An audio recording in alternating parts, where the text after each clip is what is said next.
ఈరోజు మా ఇంట్లో మార్గశిర మాసం మొదటి గురువారం యొక్క పూజ చూడండి. నేను చేసుకున్న పద్ధతి అది. నేను ఎవ్రీ ఇయర్ చేస్తానండి. తప్పకుండా అమ్మ అనుగ్రహం మనకు లభిస్తుంది ఈ పూజ చేసుకుంటే. ముందుగా ఉదయమే లేచి మనం ఇల్లంతా శుభ్రం చేసుకోవాలి. ఇంటి ముందు ఇలా ముగ్గులు పెట్టుకోవాలండి. అమ్మవారి పాదాలతో పాటు ముగ్గు మంచిగా మన కుబేర ముగ్గు అంటాం కదా, అలా ముగ్గు వేసేసుకోవాలి. తామర పువ్వులు అంటే అమ్మకి ఇష్టం. అలా తామర పూలతో అలంకరించుకొని ముగ్గు వేసుకోవాలి. తర్వాత మనం ఇంకొకటండి, నేను ఈరోజు మా మనవరాలు కూడా మా ఇంటికి వస్తుంది. దానికోసమని అలా బెలూన్స్తో చిన్నగా డెకరేషన్ చేసుకున్నానండి. అలాగే ఇంట్లో కూడా చూద్దామండి ఎలా చేశాను. ఈరోజు గురువారం కదా, ఎలాగైనా స్పెషల్గా ఉంటుందండి ఇంట్లో. అంతేకాకుండా మా మనవరాలు వస్తుందని చిన్నపాటి డెకరేషన్ చేసుకున్నాం, పూలతోటి బెలూన్స్ తోటి.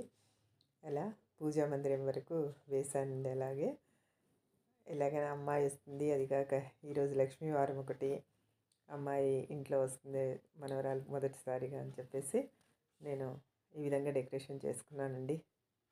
ఎలా ఉందో చూడండి.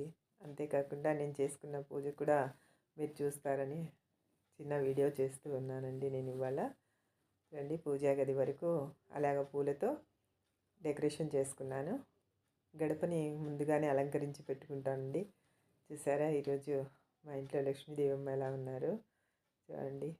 పూజ కోసం ఉదయం నుంచే కొంచెం హడావిడి ఉంటుందండి. గడపలన్నీ కడుక్కొని పసుపు కుంకాలతో అలంకరించుకోవడము. అంతేకాకుండా అమ్మవారికి ఈరోజు మొదటి గురువారం కాబట్టి పులగం నైవేద్యంగా చేస్తామండి. పంచామృతం తయారు చేసుకుంటాను. అలాగే పిండి దీపాలు కూడా పెడతామండి. పిండిలో కొద్దిగా అరటిపండు, కొద్దిగా బెల్లము, ఆవు పాలు ఉంటే ఆవు పాలతో పిండి అంతా తడిపి ముద్దలు చేసేసుకొని పిండి దీపం పెడతానండి నెయ్యితోటి. అంతేకాకుండా కలశం కూడా అమ్మవారి స్వరూపం కాబట్టి అలా తయారు చేసుకున్నాను.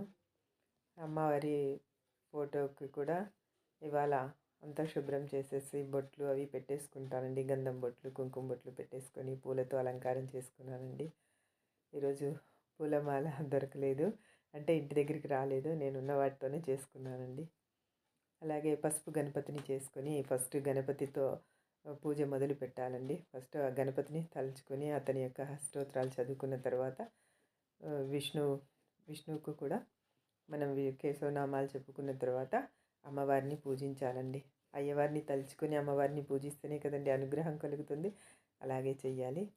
తర్వాత అమ్మవారికి కూడా మనం అష్టోత్తరం, షోడశోపచారాలు చెప్పుకోవచ్చండి. మనమే చెప్పుకోవచ్చండి. పుస్తకం ఉంటుందండి. మార్గశిర మాస నోము కథ కూడా అందులోనే ఉంటుందండి. మనము వాటి ప్రకారంగా పూజ చేసుకొని తర్వాత అక్షంతలు తల మీద వేసేసుకొని ఆ కథ చదివి మనం తల మీద అక్షంతలు ధరించాలండి. అంతా శుభం కలుగుతుంది. అక్కడ చూసారండి, మూలలో నేను చిన్న ముంతలాగా పెట్టాను. అందులో ఉప్పు వేసానండి. ఉప్పు వేసి పైన ఎర్రటి వస్త్రం వేసి దాని మీద నాణ్యాలు వేసి పెడతానండి. చాలా రోజుల నుంచి అది పెట్టుకొని ఉన్నానండి ఇంట్లో. మూలలో నెమలి పించాలు ఉంటాయి మా పూజా గదిలో. సీతారాముల వారండి, హనుమంతుడు వారి ఫోటో అక్కడ పెట్టుకుంటానండి నేను పైన. చిన్న గది కాబట్టి ఇరుగ్గానే ఉంటుంది. అలాగే ఫొటోస్ ఉన్నాయి. సత్యనారాయణ స్వామి, అన్ని ఫోటోలన్నీ కూడా తుడుచుకొని అలంకారం చేసుకునే సమయం పడుతుంది. తర్వాత షోడశోపచారాలన్నీ చేస్తానండి. నాకు తెలిసినంత వరకు పుస్తకాన్ని చూసే చదువుకుంటానండి. నైవేద్యం కంపల్సరీ ఈరోజు పులగం పెడతామండి. 4 వారాలు వస్తాయి. 4 వారాలు ఒక్కో వారం ఒక్కో రకంగా నైవేద్యం పెట్టి అమ్మను కొలుచుకోవాలండి. ఇదైతే మొదటి గురువారము. ప్రశాంతంగా పూజ చేసుకున్నానండి. ఎలా ఉందో చూడండి. అమ్మవారు కలగా ఉన్నారు లేదు కామెంట్ చేయండి. ముత్యాల హారం అండి అది. ఎప్పుడు అమ్మవారికి అలంకారమే చేసి ఉంటానండి. అమ్మవారికి ముత్యాలు చాలా ఇష్టమట. అందుకనే అమ్మవారికి మాత్రం నేతి దీపం కూడా అండి. నెయ్యి అంటే కూడా అమ్మవారికి నేతి దీపం వెలిగించాలి కంపల్సరీ అంటారు. అలాగే నేతితో దీపం వెలిగించే పూజ చేస్తానండి. ఈరోజు మా లక్ష్మీ అమ్మవారు చూడండి ఎలా ఉన్నారు. అలాగే అండి, ఏదో సింపుల్గా పూజ చేసుకున్నాను. పూజ అయితే ప్రశాంతంగా చేసుకున్నానండి. ఈరోజు నిదానంగా చేశాను. తెల్లారేసరికి చెయ్యాలంటే ఓపిక లేకపోయింది. అందుకని కాస్త నిదానమైంది. తర్వాత మా మనవరాలు వచ్చిందండి. దాన్ని నేనే తీసుకొని ఇంట్లోకి వచ్చేసాను. వాళ్ళమ్మ తీసుకెళ్ళమంటే మా కోడలు లేదత్తమ్మ మీరే తీసుకెళ్ళండి అనింది. అందుకని నేనే తీసుకొని మెల్లగా దాన్ని పూజా గది వరకు తీసుకొచ్చాను చూడండి. అంటే మా ఇంటికి లక్ష్మి వచ్చినట్టేనండి ఈరోజు. ఇది చాలా హ్యాపీగా ఉంది. ఆ సంతోషాన్ని మీతో షేర్ చేసుకుందామని చెప్పేసి వీడియో చేశానండి.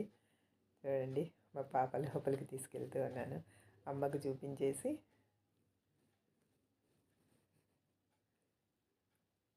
అలా లైట్గా కుంకుమ అద్దానండి. చిన్నపిల్లలకి పెట్టకూడదు అంటారు కదా, అయినా కూడా కొద్దిగా అలా అద్దాను. మా ఇంటి లక్ష్మి అండి.